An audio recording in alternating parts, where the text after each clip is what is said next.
Welcome to the Strategic Marketer Podcast, where we talk about strategies, tactics, and practical steps to help you become a more strategic marketer. I'm your host, Joseph Lewin, and today I'm speaking with a good friend, Michael Maher. Michael is an entrepreneur, and he runs a service agency that helps companies sell their products on Amazon. Now, the focus of this podcast is for B2B marketers. And part of being a good B2B marketer and growing as a marketing leader is hiring a marketing team. And so what I'm going to talk about with Michael today is his unique perspective on hiring a marketing team, how to find and hire marketers. And at his agency, he's constantly finding and hiring good talent to serve his customers better. And so we're going to discuss both how to find the right people for the right type of role and kind of how to identify what level of marketer you want to find and recruit. And then number two, some of the pitfalls of interviewing and how you can ask some better questions to find people who are going to be a good cultural fit. So with that, let's jump into my conversation with Michael.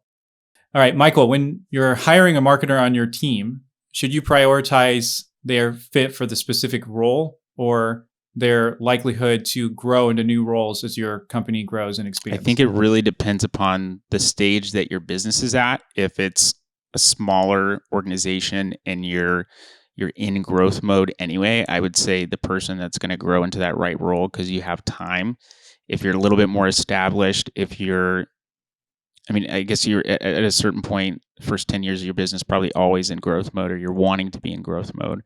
But I think the earlier on in the business, the more you can help craft that person, that marketer to be who you want them to be, as opposed to if you're, 4 years in, you're trying to hit 1 million or 2 million or whatever your goal is, I don't know, and you really need someone that can execute right away. I think that person really needs to be a better fit for the role. And what I've said and how I've thought about different people that I've hired, account managers for my agency, sometimes I'm like, I know we can train this person. We have the capability, we have the time. And then other times I'm like, I need someone that can come in, review the clients and get going. And so it's kind of the stage of the business that really determines that. So if you are hiring somebody and they're going to be more of that growth role, you're looking for somebody that's going to be with you for a few years and you understand that you're not going to necessarily get them ramped up from day one. What are some of the qualities that you look for, and how do you prioritize those qualities versus the actual skill set that they currently have? I mean, you have to know company culture, or the word culture is something that's thrown around a lot. And it really just means the environment of the company. Are people open? Are people closed? Are people welcoming or are they standoffish? Are people, whatever the case might be. But I think you have to know what your culture is. And if your culture is more cutthroat, shark-like, it's like, hey, we got to get this stuff done. They need to be able to handle a fast-paced environment. They need to be super competitive. If it's a more laid-back environment, I think you have to really know and be honest with yourself about what your company culture is. And that could mean calling in an outside consultant to take surveys on, anonymous surveys on your team to see what problems and issues there could be, and actually get serious about, your company culture and having it be a desirable one. But I think you just have to know what your culture is and then say, is this person a good fit for the environment that we've created? Because I believe most skill sets can be taught. The level of mastery that person has over it may vary, but I believe a lot of that skill can be taught. If you need, especially someone, I would say, that fits in the culture. But the second thing, and just as important, would be maybe adaptability or their ability to learn. If they already think they know everything, it's going to be very difficult to teach that person something. I think we've all experienced either a friend, a family member, or someone on a team that already knew everything and is always saying, I know, and you can't you can't get anywhere with those people. So they already know everything.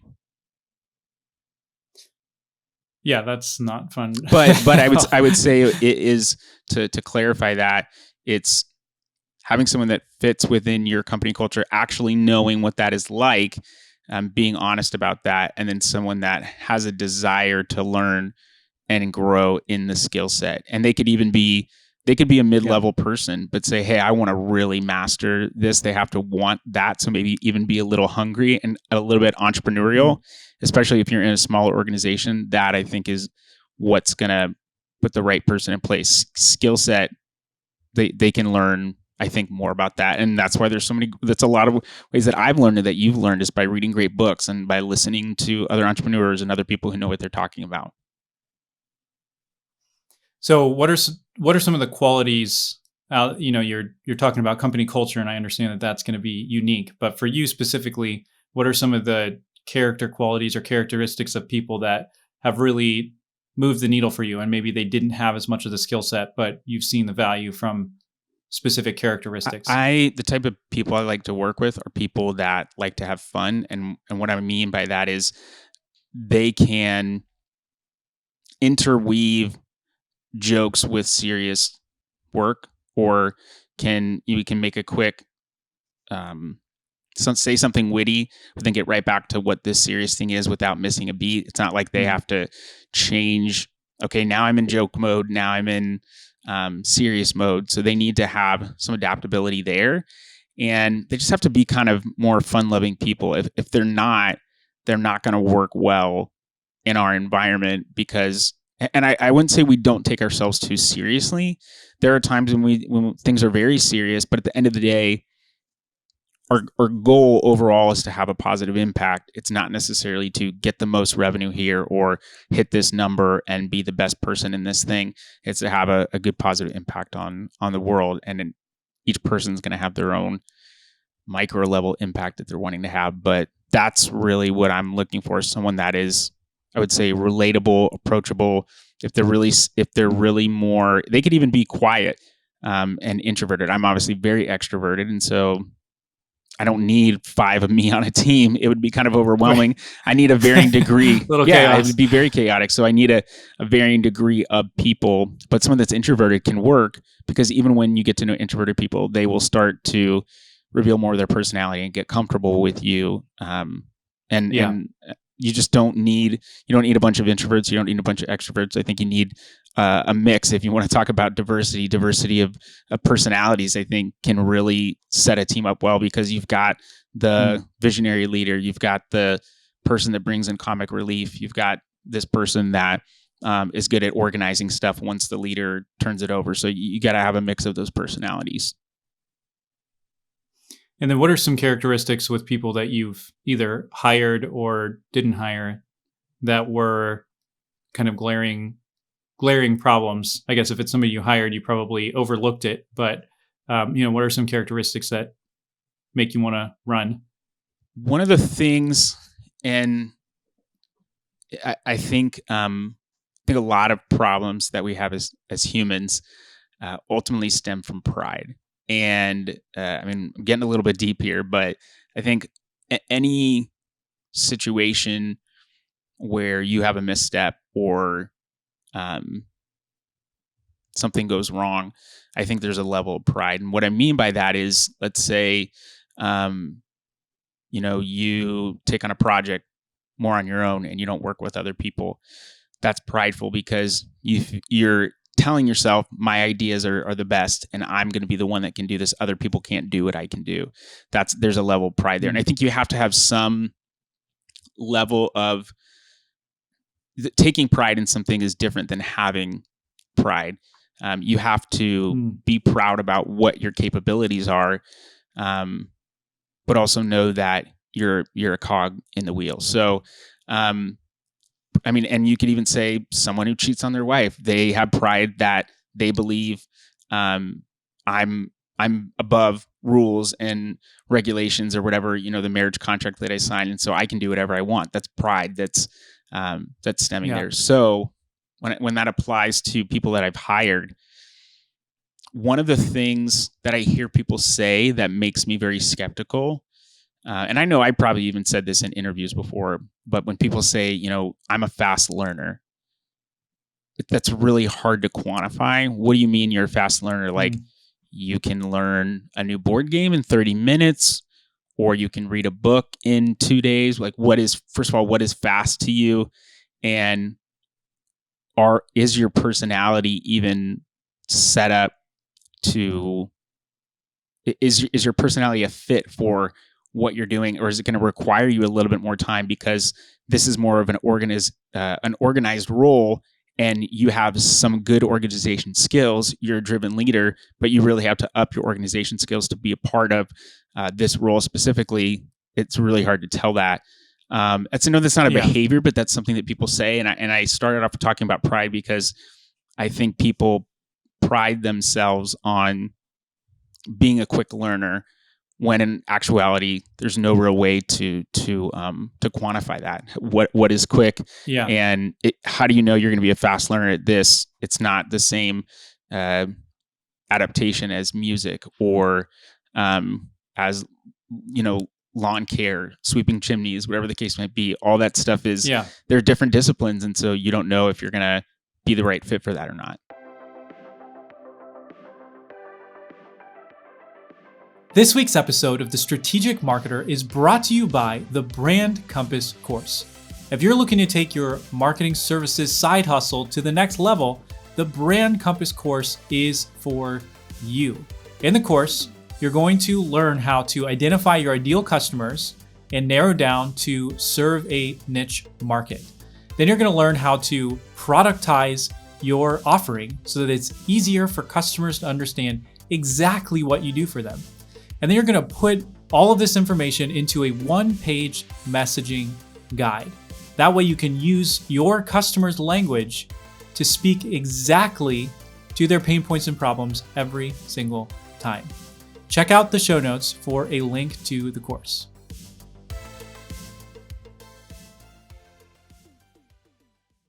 What's the biggest mistake you see companies make when they're hiring for a marketing role?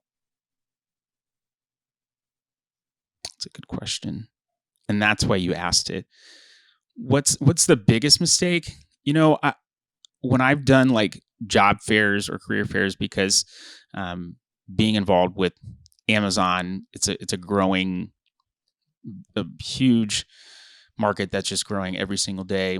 There's been a lot of venture capital that's come into the space within the past year, and so that's made it even more exciting to the media, other people. And but I want to be an advocate for, hey, you might be doing digital marketing and you may have no clue that Amazon is a path that you could pursue and have a long career in marketplaces in general. So, but when I go to those, I might have a group of kids from freshman to senior at the job fairs, and I say, they're like, what are you looking for in an interview? And I just say, what I'm looking for may not be typical because I'm not a big company. I'm not a corporation. My approach to, I'm not going to say my approach to interviewing or hiring is unique, but I'm not looking so much for, tell me what happened in your last job.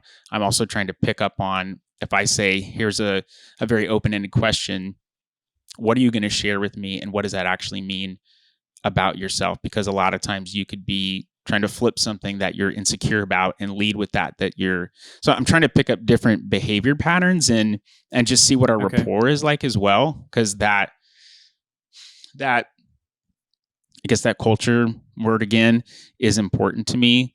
So, I think, and because skill set is so important, I guess skill set is important, but it's not as important as personality or attitude, I guess I would say. So I think, I say all that to say, I don't know if the same mistakes that I'm making or have made would be the same mistakes as other people, but I would say people going after skill set more specifically and not saying, is this person going to work well with the 3 people in this department? Because they may not, you're like, oh, they're going to be a good fit for the company overall. But I know our accountants, Kevin and the other 2 accountants, I can't remember what their names are, Angela and one other guy in the office. That's what I'm quoting. They're very quiet and they're very subdued. And bringing this person in with a lot of energy could actually break the group. I need someone that's going to have a little bit of energy, but that's not going to overcharge them. So I think it would just be ignoring what we've said is important, is what's their fit within the group. So you could have a really skilled, ultra high achiever who sounds perfect for the role because of their skills and what they've done in the past. And, they're going to like come in and transform everything about the company or the department or whatever. But potentially they could end up causing more harm than good if they ruffle too many feathers or don't mesh with the other people that you have there that, are really good fits for your company. Yeah, you said an ultra high achiever. And if you have a group of not low achievers, but people who numbers are not the only thing, and then you bring someone that's very driven on very specific metrics that they believe are most important, maybe that's a good clash that needs to happen, because you need the people on your team who aren't looking as strongly at metrics to care more about them. And you also need this person to be the best fit for the role.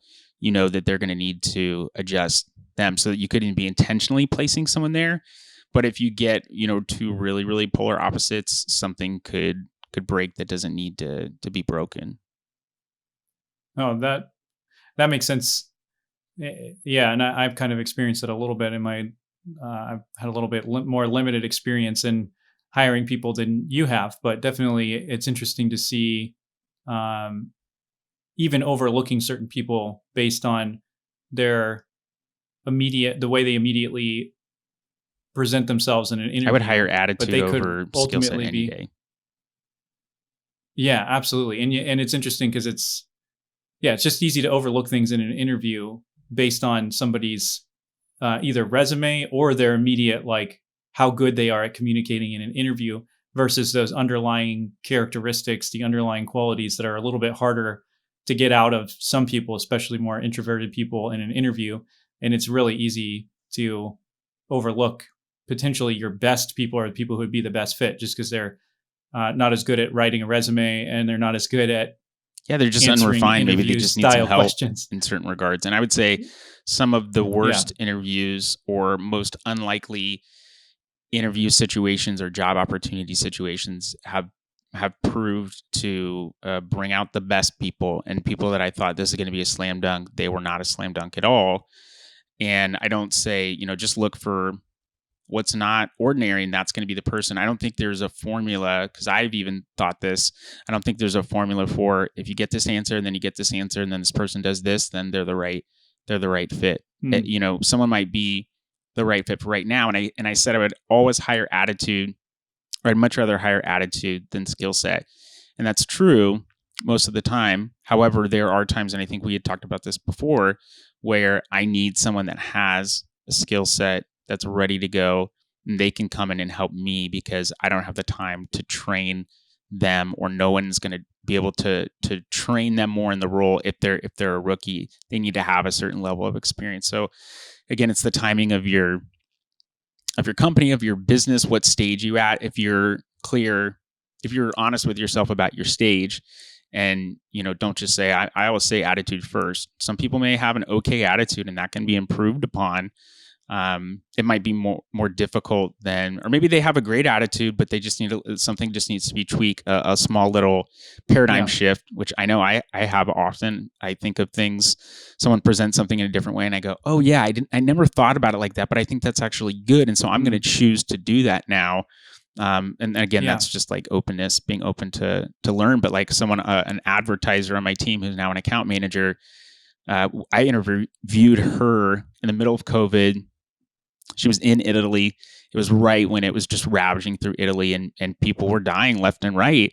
And her interview went terribly. And honestly, it didn't go that bad. She thought it went a lot worse than I ultimately thought. But I knew she knew what she was talking about because I asked some questions, and there was a lot of, sorry, I'm just having a really hard time concentrating. But the things she said that I picked up on, she was still relatable. It wasn't like she was yelling at us. She was just like apologizing. I'm sorry, it's just kind of a crazy time. And so she was very human. in the role, which I appreciated. And she was really honest, which I also appreciated. But the questions I asked her about advertising, I knew she knew. Ended up, whenever I interview, I like to interview a bunch of people, and I like to interview early as opposed to late, which might drive some people crazy. They want the job right now. And sometimes they'll say, I know I have an opening coming up in a couple months. You don't need to wait for us, but I'm wanting to see what is available, what's out there. Yeah. And she had great answers, didn't hire right away. So I put her in a pool of people, hired 2 gentlemen. Both of them didn't work out. Went to her, hired her. She's now gone from an advertiser to an account manager, has become a really integral part of my business and it being successful. It would not be where it is today without her. And her interview was not great. So I don't know that there's a perfect formula. And maybe people at Amazon, I'm referencing Amazon because we interact with them a lot. Maybe people at Amazon would say, we've got this interview thing down to a science. And maybe that's true. And maybe they've got the resources to interview bigger 5 corporations people. And stuff are a little different. Right. I mean, you get to a point where it is harder to be able to interview for the things you're talking about because the company's so big. Someone's going to have to play multiple roles too. Maybe you don't have the role as defined as it needs to be. And some people can jump in and help define that. And others, you're going to realize, and I've realized that I didn't define this enough for them. And that's part of the reason why they failed.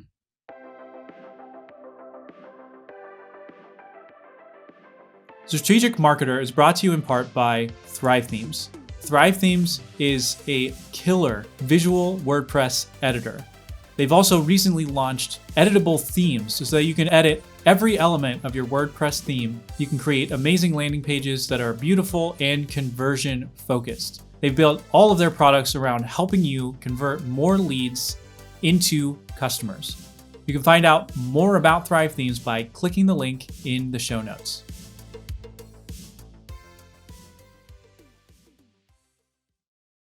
You alluded earlier to some questions that would be more of the experience-based interviewing. So talking about what somebody's done before and trying to get them to kind of quantify that. Do you feel like that's an effective way to go, or would you take a different approach? It's a pretty standard way of looking at things. I don't necessarily want to. I think you should know standards and abide by them, not when it's convenient, but when you need to. I'm a little bit of a rebel, so I like to be disobedient. I'm working on being more obedient in my life, but I would say it's very standard to say, tell me about a time when you had a conflict with someone. And people are expecting that. They're preparing for that. And what I'm looking for is authenticity in someone. If someone could say, yeah, I actually didn't get this right, and I lost this client in something, but I actually realized that something, I prefer that than we landed the client, I got a 7-figure deal, blah, blah, blah, blah, blah, because that's the best possible scenario. And I don't expect every single day to be the best possible scenario. When I bring people on my team, I tell them, I'm expecting you to make mistakes. That's okay. It's when you make the same mistake over and over again and you're not learning from that, that's when there's an issue with you in this role. But if you're making a mistake and you learn from that and grow, and we're honest from how I run my business, if we're honest with clients and say, look, we didn't get this listing uploaded in time, and so the listing stayed suppressed longer than it should have. Here's what we've done to fix that. And moving forward, we're going to follow this system in order to make that happen. That works majority of the time, saying, look, we made a mistake. We're human. We erred. We have fixed it. And we're not going to see that as an issue moving forward. If we kept making the same mistake over and over, then someone should probably fire us because we weren't learning from what we were doing. And that's going to cost them, opportunity of revenue, all that kind of stuff. So I don't think it's the best way to go about interviewing people. I'm looking for more like, hey, tell me about. Sometimes I've said, what does the word feedback mean to you? And based on what they say and what they share with me, that tells me a little bit about their personality. So no, I don't think it's the best way to go about doing things, although it is standard. I would say, sometimes I've just said, if I said, hey, here's a someone is not listening to you on the team, and you said this, like, how do you even handle or approach that? I want it to be more conversational because I feel like it's going to put them at ease and they're going to give more of an honest answer. Yeah. So maybe you could give me just like 2 or 3 example questions that you would ask somebody that kind of go beyond your typical, okay, I looked at your resume, saw that you did X, Y, and Z. Tell me more about what you did to achieve those goals. Or, you know, like you were saying, tell me about a time when you had conflict. What are some alternative questions that you like to ask? And I understand it depends on the role and stuff, but just a general idea. So I ask I ask 2 questions to everybody in the same way, but they're like, when I ask about conflict, I frame that situation differently for each person. Maybe it's similar, but I frame that differently depending upon the person, depending upon how the conversation's going. But especially if I'm hiring for like an account manager and I know that they're going to have to launch brands or they're going to have to do stuff from start to finish, I give them a very open-ended question and say, okay, let's say I have this brand of diapers and they're organic, and that doesn't really matter, but they're the best possible diapers for your baby's bottom, and they're brand new on Amazon. What do you do? How do you launch them? And I leave it very open-ended for them, because I know if they just say, we're going to look at keywords and listing content and all this stuff, and then we're going to start advertising, that it's very task-based, they're not going to be looking at it from a strategy level. And what I would want, if you hear this and you want to get a job with us, I'm going to give you a secret on how to do well in an interview for this position.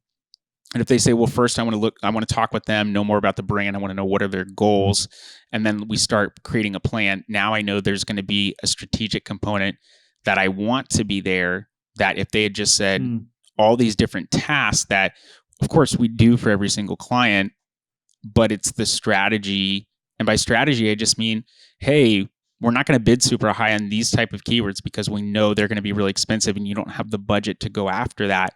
So we're going to take more low and slow approach. I mean, strategy doesn't have to be complex. And if anything, strategy with Amazon is very simple, but the execution, the devil's in the details. The execution is where a lot of people go wrong. They don't know how to effectively adjust things to get that simple strategy to be effective. So I ask people, how would you manage a brand?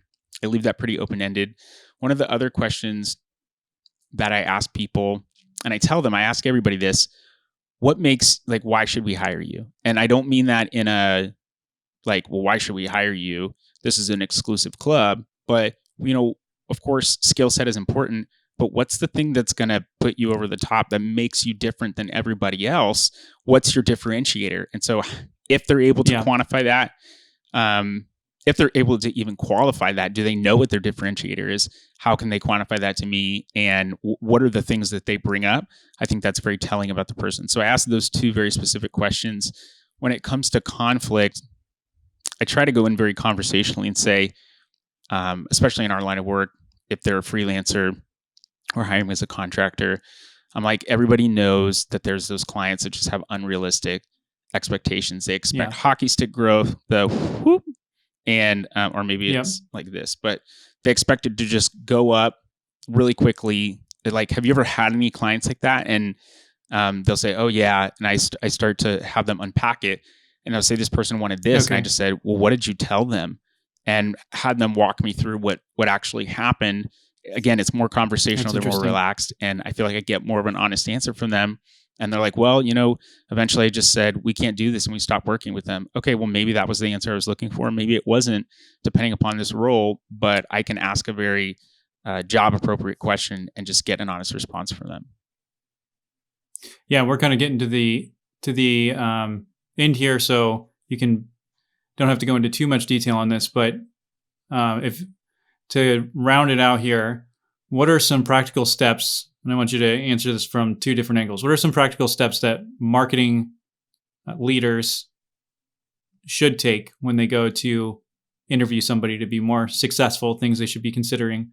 And then the second one is, what should marketing people looking to be hired what are some things that they should do or be thinking about when they're going to look for a Okay, new that's job? great. And I can give you really simple answers. The first answer is define what the right person looks like before you go into the interview. What are you looking for?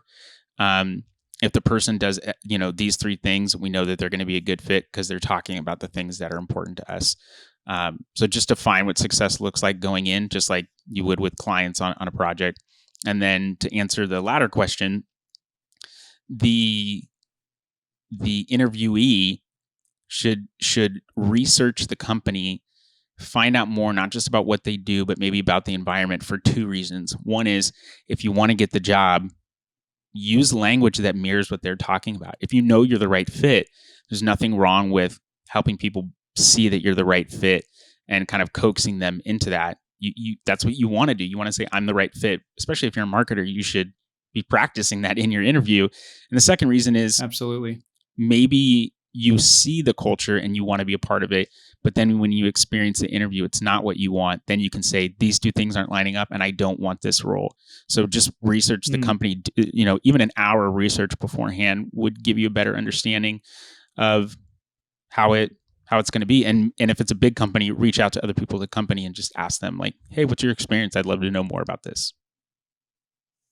No, that's great. I really appreciate, that's really practical from both ends. So I really appreciate that. And had a blast having you on the show, having this conversation. It really is helpful to be thinking through these things. I mean, for marketing people to move out of, maybe a more tactical role and into more leadership and becoming more of a strategic marketer, it's important to understand hiring people. And I would say learn hires are leadership gonna make over or break your marketing success. in order to grow in your marketing role. I mean, like marketing you're gonna need to know that, but if you pick up something that talks about being a leader as opposed to a manager, that's going to take you a lot further.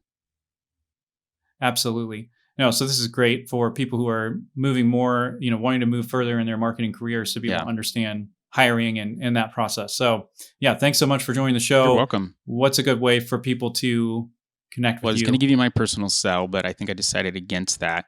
Actually, you could find it on the web if you wanted to. It's not that hard. Just find me on LinkedIn, Michael Maher. My actual URL is I'm Michael Maher. And you can also just go to my agency Cartology's website, which is thinkcartology.com. That's not the name of the business, but when you need help on Amazon, we want you to think Cartology, which is the cartology.com URL was taken. So what are you going to do? Got to come up with something different. Marketing 101, come up with something different that pitch in at a different angle. But either one of those places, you can access me. You can even email me, michael@thinkcartology.com. I'll respond to you if you have a question, you want to talk more about Amazon, whatever the case might be. Now you can reach me there. Awesome. Yeah, and we'll definitely link to those in the show notes. Cool. And also, we've had some great conversations in the past. We've been friends for a while, so always love. Yeah, I've enjoyed it, man. I'm And happy to. I was going to say we should just grab coffee again soon. Yeah, let's do it. And if you're listening in, you ever get a chance to rub shoulders with Michael or grab a coffee with him, I highly recommend it. I would be totally open to that, and I'll pay too. There you go, free coffee. Awesome. Well, I'm looking forward to my free coffee. You're welcome to next time we hang out. All right, man. We'll catch you next time. Thank you for listening to this episode. Don't forget to subscribe to The Strategic Marketer wherever you listen to podcasts. And if you could do me a personal favor and hit 5 stars on the rating, you don't have to leave a full review. Just hit 5 stars. It would really help me out. I look forward to seeing you on the next episode of The Strategic Marketer.